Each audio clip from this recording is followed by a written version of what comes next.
On a fait valoir ce qui doit se mettre en route pour que on essaye bien évidemment de préserver au mieux Scandola. Et à mon sens, ce qui est important de dire, c'est une réserve naturelle de Corse qui englobe véritablement les 1000 hectares de réserve de Scandola, où on y verra arriver licence et quotas. Et on dit aussi que la gestion des nids de Balbuzard que l'on fait aujourd'hui en collaboration avec la préfecture de région et le Prémar sont certainement la meilleure des options qui garantissent une nidification certaine avec des arrêtés qui étaient valables jusqu'à il y a encore quelques semaines et qui étaient préconisés par le CNPN. Une réunion qui s'inscrit dans une étape de plus dans le processus dans lequel on s'est collectivement engagé depuis quelques semaines. La séquence de Galéria avait été une première étape et d'autres bien sûr viendront.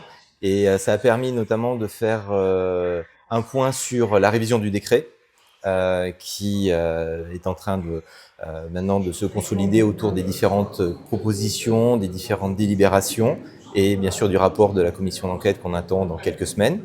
Ça, c'est un élément bien sûr fondamental. Et puis aussi qui a permis de renouer un dialogue très constructif entre l'Office, le parc, les communes et bien sûr les services de l'État avec des projets et notamment la création d'une grande réserve, comme l'a suggéré, l'a proposé le président de l'Office. Parmi les options, il y a notamment la possibilité d'arriver à terme à avoir des licences, comme ça peut se pratiquer sur d'autres parties du littoral. Je pense au Calanque à Marseille, par exemple.